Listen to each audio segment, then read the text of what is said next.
You pray in the mosque. You say Ameen out loud. The brother next to you says it softly. You raise your hands before ruku. He doesn't. You both wonder, who's right? Who's wrong?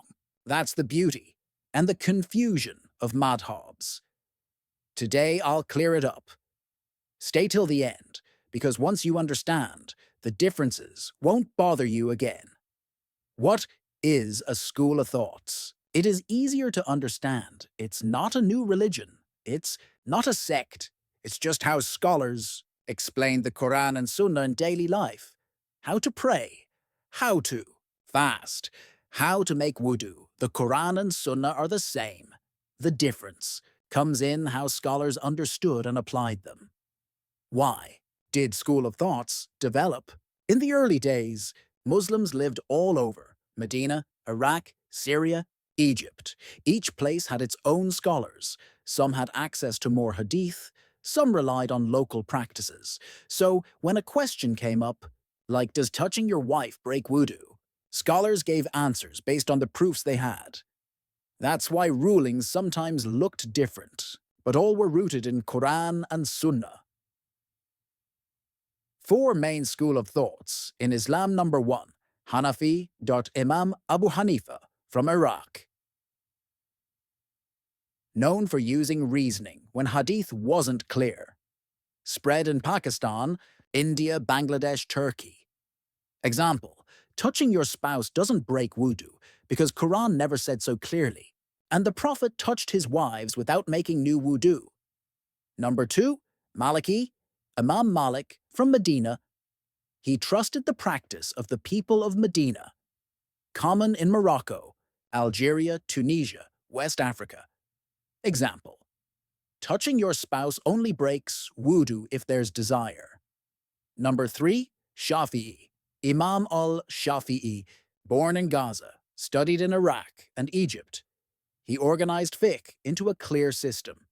Quran, Sunnah, consensus, then reasoning, found in Malaysia, Indonesia, Yemen, East Africa. Example, touching your spouse breaks wudu because he took the verse about touching women, literally. Number 4, Hanbali Imam Ahmad ibn Hanbal from Baghdad. Strict on hadith. If it's authentic, he followed it directly. Today, common in Saudi Arabia, Qatar, parts of UAE. Who example, touching your spouse breaks wudu if it's skin to skin, desire or not. Common ground among top 4 imams.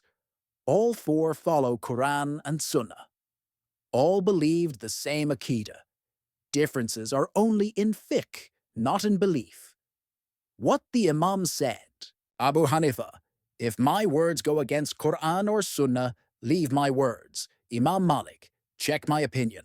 If it agrees, take it. If not, leave it.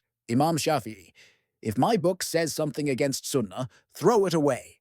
Imam Ahmad, don't follow me blindly. If a hadith is authentic, that's my madhhab. Why the differences between the thoughts of imams? Sometimes, hadith wording could mean 2 things. Sometimes scholars had access to different narrations. Sometimes they looked at the Prophet's action, sometimes at the general wording of Quran. That's why they gave slightly different rulings. Example, raising hands in Salah. Hanafis, only at the start.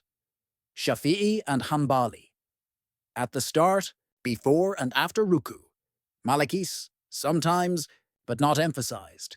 Same Prophet, same Sunnah, different. Understanding, misconceptions. Some people say following a specific school of thought makes you sectarian. That's wrong. A school of thought is just a map to help you on the Quran and Sunnah highway. Others say, why not just follow Quran and Sunnah directly? Problem is, are you ready to check thousands of hadith, verify authenticity, learn Arabic, study fiqh principles? That's what the imams did for decades. We trust them like we trust doctors with medicine. And no, they never hated each other. In fact, they respected and learned from one another. The division came later, when people started treating madhabs like football teams. End of the day, School of thoughts are tools. They help us practice Islam correctly. But Qur'an and Sunnah always come first, and that's exactly what the Imams themselves told us. So respect your school of thoughts and respect others too, because at the end, all doors lead to the same house, Qur'an and Sunnah,